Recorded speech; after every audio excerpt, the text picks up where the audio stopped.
Hello everyone, कैसे हैं आप सब। मैं उम्मीद करता हूं आप सब अच्छे होंगे। दोस्तों, मेरा नाम है शाहनवाज अहमद। आप देख रहे हैं सच्चाई ना लाइव।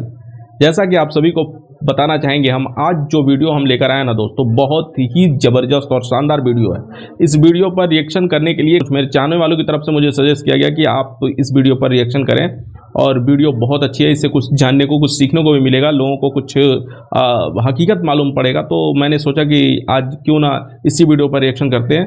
तो बस आप लोगों के खिदमत में लेकर आ गए हम ये वीडियो। तो दोस्तों, इस वीडियो में मेरे व्यूवर्स जो है ये भी बता रहे थे कि मतलब अगर इस कुरान के रहस्य को सुनोगे तो आपका दिमाग जो है ना घूम जाएगा। तो मुझे लगा कि शायद कुछ होगा, तो बस लेकर चला आया मैं। अब इस वीडियो को देखते हैं कि इस वीडियो में ऐसा क्या है और क्या नहीं है। उसके बाद फिर हम आप लोगों से मुखातिब होंगे, फिर बात करेंगे हम आप लोगों से कि आखिर कुरान के रहस्य में ऐसा क्या दिखाया गया है। तो चलिए शुरू करते हैं ये वीडियो। कुरान की हैरान कर देने वाली 9 बातें। जब से इस पृथ्वी पर इंसानियत की सुबह हुई है, हम इस पृथ्वी पर अपने वजूद की तलाश कर रहे हैं, और इस कोशिश में हम विज्ञान, धर्म और पवित्र ग्रंथों की तरफ देखते हैं। कुरान इस्लाम धर्म के अनुयायियों की सबसे बड़ी किताब है। आज की इस वीडियो में हम आपको कुरान के कुछ ऐसे ही रहस्य बताने जा रहे हैं जो आपको हिला के रख देंगे। वीडियो शुरू करने से पहले ये जानना जरूरी है कि कुरान कोई साइंस की किताब नहीं है, मगर कुरान में कई साइंटिफिक और हिस्टोरिकल फैक्ट्स मिलते हैं जिनमें से कुछ बातों को समझने में तो हम सफल हुए हैं, लेकिन अभी भी कई ऐसी बातें कुरान में मिलती हैं जिन्हें हम आज तक समझने की कोशिश कर रहे हैं। कुरान में कुछ ऐसी भविष्यवाणी भी की गई हैं जो अब तक सच हो चुकी हैं। आइए मिलकर जानते हैं कुरान के सबसे चौंकाने वाले तथ्य। नंबर 1, ओरिजिन ऑफ लाइफ, जीवन की उत्पत्ति। हम सभी जानते हैं कि पानी जीवन के लिए सबसे जरूरी तत्व है। कुरान इसी विचार में एक असाधारण दावा करता है। कुरान कहती है कि जिंदगी पानी में पैदा हुई है। पानी को ही पृथ्वी पर जीवन की उत्पत्ति के लिए मूल तत्व माना गया है। इसकी पुष्टि इस बात से होती है कि पृथ्वी पर रहने वाले समस्त प्राणियों के सेल्स या कोशिकाएं पानी से बनी हुई है। मिसाल के लिए किसी भी जंतु की कोशिकाएं या साइटोप्लाज्म 80% पानी होता है। फैक्ट ये है कि जीवित प्राणी ज्यादातर पानी से ही बने होते हैं, और इसकी पुष्टि माइक्रोस्कोप के आविष्कार के बाद ही हो पाई है। अरब के रेगिस्तान में रहने वालों की ये सोच अपने आप में हैरान कर देने वाली है कि पृथ्वी पर जीवन पानी के कारण ही संभव है। नंबर 2, आयरन, लोहा। लोहा प्राकृतिक रूप से धरती पर पाई जाने वाली धातु नहीं है। ये धरती पर अंतरिक्ष से आया है। ये अपने आप में चौंकाने वाली बात है, मगर ये सच है। वैज्ञानिकों ने ये खोज लिया है कि अरबों साल पहले पृथ्वी की टक्कर उल्कापिंड से हुई थी। अद्भुत बात यह है कि ये उल्कापिंड लोहे से भरे हुए थे, और पृथ्वी से टकराने के कारण जबरदस्त विस्फोट हुआ जिसमें ये फैल गए। कुरान का लोहे की उत्पत्ति पर 57-25 आयत में कहना है, हमने लोहे को नीचे धरती पर भेजा है समस्त मानव जाति के फायदे के लिए। लोहा धरती का नहीं मगर दूसरी दुनिया से आया है। इस बात की पुष्टि 7वीं शताब्दी के वैज्ञानिकों द्वारा करना नामुमकिन सा लगता है।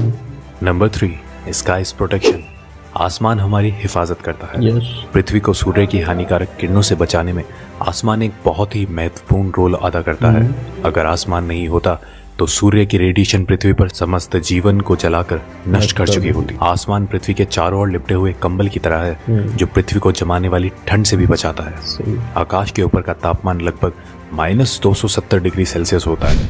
आकाश पृथ्वी पर ग्रीन हाउस इफेक्ट पैदा कर यहाँ के जीवन को सूर्य की रेडिएशन और अंतरिक्ष की जमा देने वाली ठंड दोनों से ही बचाता है। ये आकाश के कुछ ऐसे काम हैं जो हमें प्रोटेक्ट करते हैं। कुरान हमसे आसमान को समझाने के लिए 21-32 आयत में कहती है कि हमने आसमान को तुम्हारे लिए एक हिफाजती छत बनाया है और तुम हमारे इशारों को नजरअंदाज कर रहे हो। कुरान आसमान के हिफाजती इशारे को गॉड या अल्लाह द्वारा बनाया गया बताती है। आधुनिक विज्ञान द्वारा आकाश की पृथ्वी को प्रोटेक्ट करने की क्षमता 20वीं सदी में की गई रिसर्च से साबित होती है। नंबर 4, द माउंटेन्स, पहाड़। कुरान हमारा ध्यान पहाड़ों के बारे में एक बहुत ही खास पहलू की ओर खींचती है। क्या हमने दुनिया को आराम करने वाली जगह नहीं बनाया और पहाड़ों को धरती का खोटा नहीं बनाया? कुरान हमें बताती है कि पहाड़ों की जड़ें धरती में बहुत गहरी है, और असल में भी ऐसा ही है। पहाड़ धरती में काफी गहरे तक गड़े हुए होते हैं। इसकी पुष्टि जियोफिजिस्ट फ्रैंक प्रेस द्वारा लिखी गई किताब अर्थ में उन्होंने लिखा है कि पहाड़ असल में खोटे की तरह होते हैं और धरती के काफी नीचे तक दबे हुए होते हैं। माउंट एवरेस्ट, जिसकी ऊंचाई धरती की सतह से लगभग 9 किलोमीटर ऊपर है, उसकी धरती के नीचे की गहराई 125 किलोमीटर के करीब है, और इसका पता लगाना 20वीं सदी की शुरुआत में प्लेट टेक्टोनिक्स टेक्निक के आविष्कार के बाद ही संभव हो पाया। नंबर 5, एक्सपेंडिंग द यूनिवर्स, ब्रह्मांड का विस्तार। जब खगोलीय विज्ञान अपनी शुरुआती दौर में थे, कुरान में ब्रह्मांड के फैलने का बयान किया गया। कुरान में 51-47 आयत में कहा गया है कि ब्रह्मांड को हमने ही अपनी सृजनात्मक शक्तियों से बनाया है और इसको हम बढ़ाते रहेंगे। ये तथ्य कि ब्रह्मांड निरंतर बढ़ रहा है, ये रहस्य हम पिछली सदी में ही जान पाए हैं। सही बात। जाने माने फिजिस्ट स्टीफन हॉकिंस अपनी किताब a brief history of time में लिख गए हैं कि ब्रह्मांड को बढ़ाने की खोज 20वीं सदी की सबसे बड़ी भौतिक क्रांतियों में से एक है। चौंकाने वाली बात यह है कि कुरान में इस बात का जिक्र टेलीस्कोप की खोज से पहले ही हो चुका था। नंबर 6, सन्स ऑर्बिट, सूरज की कक्षा। 1512 में खगोलीय विज्ञानी निकोलस कॉपरनिकस ने सूर्य के बारे में अपनी राय पेश की। उनके मुताबिक सूर्यमंडल में सूर्य अपने कक्ष में स्थिर रहता है और बाकी के ग्रह उसके इर्द गिर्द चक्कर लगाते हैं। ये नजरिया कि सूर्य स्थिर है 20वीं सदी तक तमाम खगोल वैज्ञानिकों में कायम था। लेकिन अब ये स्पष्ट रूप से एक वैज्ञानिक तथ्य है कि सूर्य स्थिर नहीं है, बल्कि वो हमारे मिल्की वे गैलेक्सी में मध्य में घूमता रहता है। कुरान में इस बात का जिक्र 21-33 आयत में आता है। वो जिसने रात दिन चांद सूरज बनाए वो अल्लाह ही है और ये चांद सितारे सब अपने ही कक्ष में तैरते रहते हैं। 2 दशकों पहले तक कुरान को खगोल वैज्ञानिकों द्वारा गलत समझा जा रहा होता, लेकिन अब हम जानते हैं सूर्य से संबंधित कुरान का ये दावा आज का विज्ञान एकदम सच साबित करता है। नंबर 7, द ओशियन, समुद्र।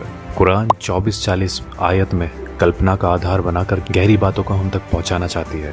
इसमें लिखा है, गहरे समुद्र के अंधेरे जो लहरों से घिरे हुए हैं, लहरों के नीचे उसके ऊपर बादल हो और उसके ऊपर फिर अंधेरा हो, एक के ऊपर एक छाए हुए हो, इतने अंधेरे कि अपने हाथ भी आपको दिखाई ना दे, और जिसको अल्लाह रोशनी ना दे उसको कहीं भी रोशनी नहीं मिल सकती। आमतौर पर यह समझा जाता है कि लहरें समुद्र के ऊपरी सतह पर चलती हैं। हालांकि समुद्री वैज्ञानिक इस बात की पुष्टि कर चुके हैं कि लहरें केवल समुद्र के ऊपरी सतह पर ही नहीं बल्कि नीचे भी होती हैं। ये लहरें इंसानों को दिखाई नहीं देती, इनको सिर्फ कुछ खास यंत्रों के द्वारा ही पता लगाया जा सकता है। कुरान समुद्र की गहराइयों के अंधेरों के ऊपर चलने वाली लहरें और उसके ऊपर चलने वाली लहरें और उसके ऊपर बादलों के बारे में हमें बताती है। कुरान की ये बात सिर्फ इसलिए काबिल तारीफ नहीं है कि वो समुद्र की अंदरूनी लहरों के बारे में बात करती है, बल्कि इसलिए भी है कि ये समुद्र की गहराइयों के अंधेरों को भी बयां करती है। आज के टाइम में भी इंसान बिना ब्रीथिंग इक्विपमेंट यूज किए केवल 70 मीटर गहराइयों तक ही जा सकता है। वहाँ तक कुछ रोशनी जरूर होती है, मगर हम 1000 मीटर की बात करते हैं तो वहाँ घनघोर अंधेरा रहता है। कुछ 1400 साल पहले ये सब पता लगाना कैसे मुमकिन हुआ, ये अपने आप में रहस्य है। नंबर 8, लाइंग एंड मूवमेंट्स, झूठ और हमारी हरकतें। अबू जहील नाम का एक बहुत ही अत्याचारी निर्दयी शासक पैगंबर मोहम्मद के समय में हुआ था।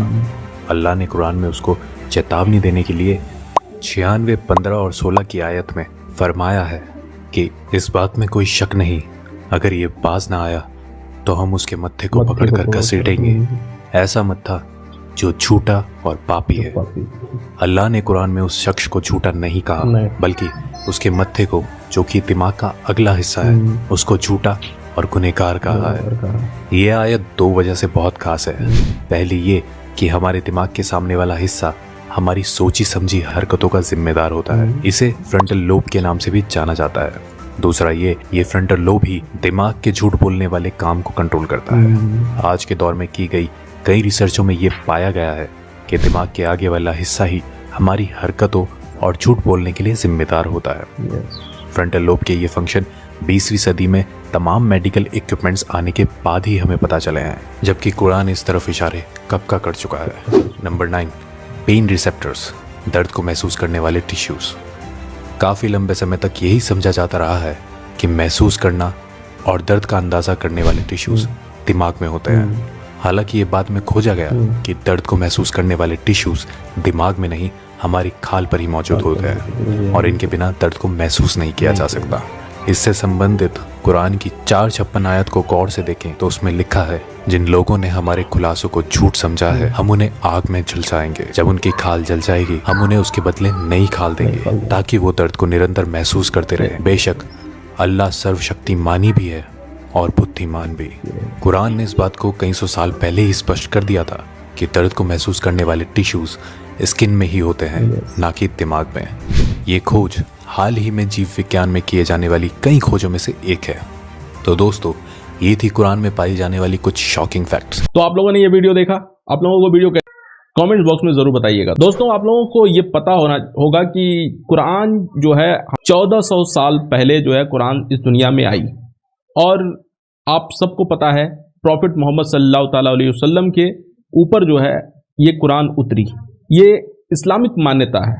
दोस्तों, आप लोगों को ये भी बताना चाहूँगा मैं कि दुनिया में इस्लाम से पहले जितने भी धर्म, जितने भी शास्त्र आए हैं, उन सभी शास्त्रों को लेकर साइंस जो है कुछ ना कुछ जो है परीक्षण करती रही है समय समय पर, और सभी धर्मों में 10% फैक्ट ऐसे मिलते हैं जो सत्य की तरफ इशारा करते हैं, और बाकी 99% फैक्ट ऐसे मिलते हैं जो कि वो निराधार होते हैं, उसका कोई जो है सत्यता से कोई दूर दूर तक पहचान नहीं होती है।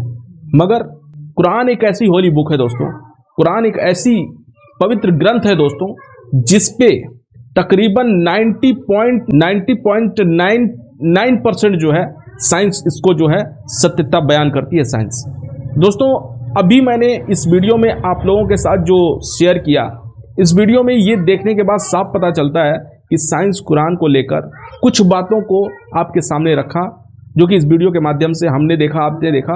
और बाकी और भी वीडियो देखने के लिए हमारे चैनल को सब्सक्राइब करें। आप लोगों को वीडियो पसंद आई हो तो उसे शेयर करें अपने यार दोस्तों, सगे संबंधियों में, और दोस्तों चैनल को सब्सक्राइब कर लें। अगर फेसबुक पर देख रहे हैं तो वीडियो को लाइक करके फॉलो कर लें। फिर मिलेंगे नेक्स्ट वीडियो में, तब तक के लिए खुदा हाफिज।